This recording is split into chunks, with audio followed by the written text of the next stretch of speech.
Une manifestation contre la loi sur le voile était annoncée devant Notre-Dame. Mais les dizaines de journalistes dépêchés sur les lieux en ont été pour leurs frais. C'est une petite poignée de personnes, dont une seule femme en niqab, qui sont apparues pour l'occasion, provoquant un mouvement de foule des caméramens et photographes. La vedette du jour, Kenza Drider, 32 ans, porte un niqab brun et beige. Elle est arrivée en train d'Avignon. C'est la France qui nous donne le droit d'être musulmans pratiquants.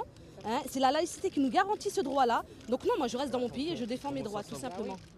La police, déployée en nombre, a rapidement interpellé Kenza avec d'autres sympathisants.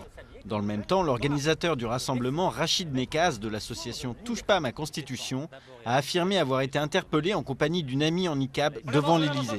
Ces événements paraissent un peu disproportionnés aux yeux de certains.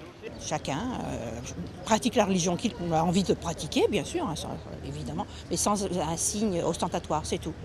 C'est ce que je pense, mais il n'y avait pas besoin de loi pour ça, ça devait se faire naturellement. Fin mars, le ministre de l'Intérieur Claude Guéant avait adressé ses instructions au préfet pour éviter tout dérapage. La préfecture de police insiste sur le fait que les interpellations ne sont pas liées au niqab, préférant évoquer le non-respect de la déclaration de manifestation. Ce sont des vérifications. Comme je l'ai dit, il ne s'agit pas de relever des infractions pénales pour le port du hijab.